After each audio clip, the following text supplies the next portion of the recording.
Assalamualaikum warahmatullahi wabarakatuh. Nama saya Amelia Syafa, NIM 202341117, mata kuliah Literatur Anak dan Remaja, jurusan Perpustakaan dan Sains Informasi 2019.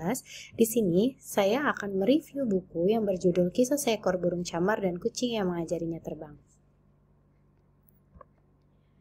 Pertama, ada identitas buku, judul Kisah Seekor Burung Camar dan Kucing yang Mengajarinya Terbang, penulis Louis Sepulveda, penerjemah Runi Agustinus. Buku ini terdiri dari 90 halaman dengan ukuran 14 x 20,3 cm. Ini adalah tampak depan dari buku tersebut dan ini tampak belakang. Kemudian, sinopsis buku. Saat sedang asyik berjemur di balkon rumahnya, seekor kucing bernama Zorbas mendapati seekor burung camar terjatuh kepayahan di dekatnya. Tumpahan minyak dari kapal tanker di laut telah melengketkan bulu-bulu burung camar betina yang hampir bertelur itu, membuatnya tak mungkin meneruskan terbangnya. Sebelum meninggal, ia meminta si kucing berjanji untuk merawat telurnya sampai menetas dan lantas mengajarinya anaknya terbang. Sebagai kucing pelabuhan, Zorbas pantang melanggar janjinya. Namun, mungkinkah ia dan kawan-kawan sesama kucing pelabuhan benar-benar bisa menepati janji mengajari bayi camar itu terbang? Sebuah cerita indah tentang persahabatan, kesetiaan untuk menepati janji, dan renungan tentang perbuatan manusia terhadap lingkungan. Selanjutnya, di sini saya akan membahas hal-hal apa saja yang menarik dari buku tersebut. Yang pertama, ada ilustrasi cover buku dan tokoh dalam buku berupa hewan. Hal yang dapat menarik perhatian pertama kali dari buku ini adalah ilustrasi covernya dan juga tokohnya yang berisikan hewan-hewan lucu berupa segerombolan kucing dan burung. Yang kedua adalah latar belakang tempat. Berlatar belakang tempat pelabuhan menjadi daya tarik dari buku ini. Kemudian jalan cerita yang mengasyikkan. Selain itu, buku ini mengandung banyak pelajaran. Tidak hanya tokoh utama yaitu si kucing yang sangat menepati janjinya pada ibu dari burung camar tersebut, namun mengajari kita juga untuk menjaga lingkungan. Selain itu, mengajari kita dalam hal pengasuhan anak yang dilakukan oleh tokoh utama.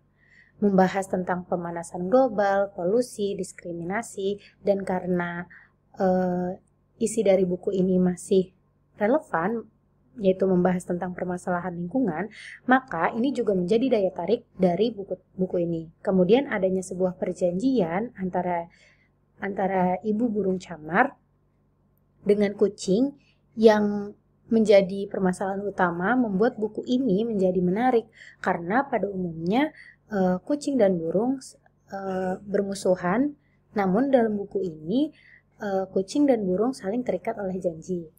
Selanjutnya, saya akan membahas tentang hal-hal penting yang ada pada buku ini, yaitu yang pertama, bagaimana tokoh utama sangat menjaga janjinya kepada si ibu burung camar.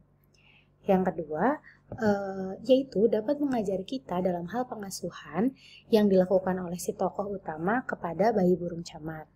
Selanjutnya, ketiga, yaitu mengajari kita bahwa pentingnya menjaga lingkungan sekitar kita. Karena jika tidak, maka hewan dan tumbuhan dapat kena dampaknya dan juga dapat menumbuhkan rasa sadar akan lingkungan terhadap anak-anak. Selanjutnya ada aspek-aspek buku anak. Sesuai dengan genrenya, buku ini ditujukan untuk anak remaja sekitar umur 7-12 tahun, biasanya rentan berada di sekolah dasar, yaitu anak dalam tahap membaca mahir. Dalam buku ini juga sudah tidak terdapat ilustrasi dan kalimat diksi yang digunakan juga sudah beragam. Banyak kata atau kalimat yang bermakna ganda.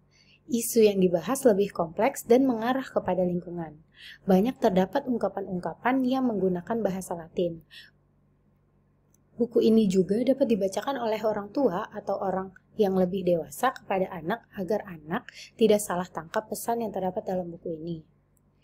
Karena buku ini mengandung banyak kalimat atau makna yang bermakna ganda, sehingga saya merekomendasikan buku ini dibaca oleh anak-anak dalam pengawasan orang tua. Atau bisa juga orang tua membacakan buku ini kepada anaknya agar anak-anak dapat mengambil pesan dalam buku ini. Sekian dari saya. Di sini ada beberapa referensi yang saya gunakan untuk mereview buku ini. Kurang lebihnya mohon maaf. Wabillahi taufiq wal hidayah. Wassalamualaikum warahmatullahi wabarakatuh.